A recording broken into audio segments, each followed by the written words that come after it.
Hello guys ကျွန်တော် Sky 3ပါဒီနေ့မှာတော့ကားစီရင်တူကိုဘယ်လို free ရမလဲဆိုတော့ပြောပြပေးပါမယ်ဖြစ်ပထမဦးဆုံးအနေနဲ့ပုံမှန် share activity ရဲ့ဝင်လိုက်ပေါ့နော်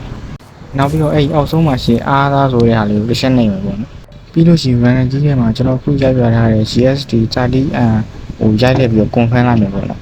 ယူပြီးပါပြီဆိုလို့ရှိရင်တော့ဖုန်းထဲကမေးဖို့ထဲမှာကလင်းသွားလုပ်လို့ရတယ်ပေါ့နော်အားသားတို့တွေ့တဲ့အတိုင်းပဲပေါ့နော်အင်ကြီးတွေစကင်တွေအဲ့ ticket တွေစိန်တွေပါရောင်းမှာပေါ့နော်ကားစီရင်လည်းတစ်ခုပါတယ်ပေါ့နော်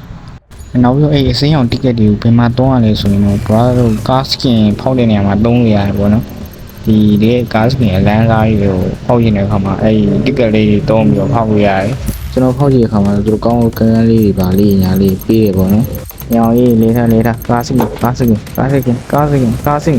င်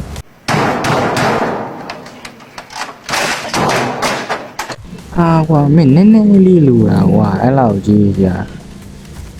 ငါလို့အေးတွေကမတောင်းရသေး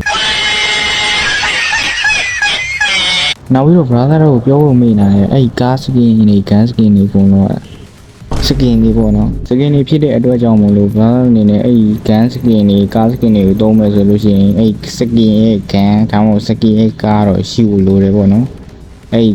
ကားလိုက်ကြီးကန်လိုက်ကြီးအပိုင်ရသွားမှာမဟုတ်ဘူးပေါ့